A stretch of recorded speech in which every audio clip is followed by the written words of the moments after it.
ઉપરવાસમાંથી પાણીની ભરપૂર આવકથી મહેસાણા જિલ્લાના ધરોઈ ડેમની જળ સપાટી સતત વધી રહી છે।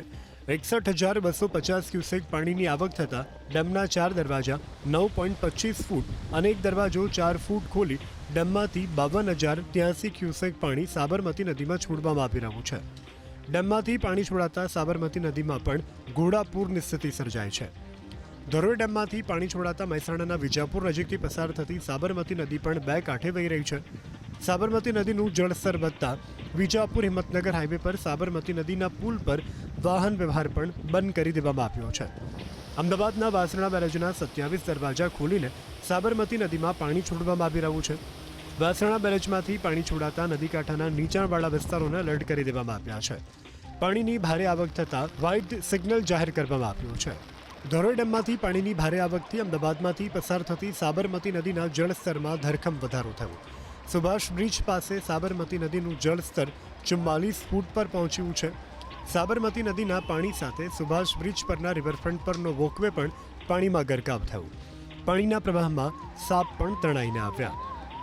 સાબરમતી નદીનું જળસ્તર વધતા વાડજ વિસ્તારમાંથી 44 લોકોને સલામત સ્થળે ખસેડાયા। પરીક્ષિત નગરની બાજુમાં આવેલ ચંદ્રભાગા નગરમાંથી 44 લોકોને સરકારી સ્કૂલમાં ખસેડવામાં આવ્યા। મહાનગરપાલિકા તરફથી તમામ લોકોની રહેવાની ભોજન મેડિકલ સુવિધા ઉપલબ્ધ કરાવવામાં આવી। ચંદ્રભાગા નગરમાં સાબરમતી નદી અને વરસાદી પાણીમાં અનેક મકાનો ડૂબી ગયા।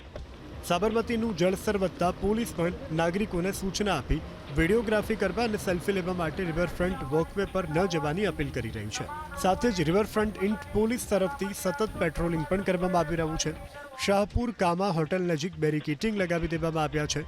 જમાલપુરના ધારાસભ્ય ઇમરાન ખેડાવાલા પણ સ્થિતિનો તાગ મેળવવા રિવરફ્રન્ટ પહોંચ્યા હતા। આ તરફ સાબરમતીના પાણીથી અમદાવાદના ગ્રામ્ય વિસ્તારો પણ પ્રભાવિત થયા છે। બાકરોલની મુખ્ય બજાર અને બસ સ્ટેશન વિસ્તારમાં નદીના પાણી ફરી વળતા સ્થાનિકોને હાલાકી ભોગવવાનો વારો આવ્યો।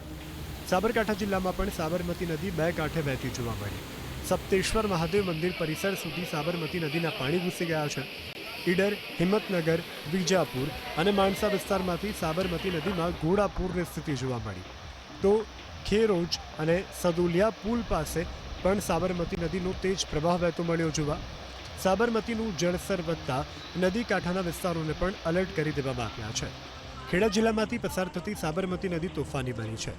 નદીનું જળસ્તર વધતા પથાપુર, કલોલી, રસિકપુરા, ધરોડા, પાલ્લા, અસમાલી સહિતના ગામ પ્રભાવિત થઈ શકે છે, જેને પગલે જિલ્લા વહીવટી પ્રશાસને પણ લોકોને સાવચેત કર્યા છે।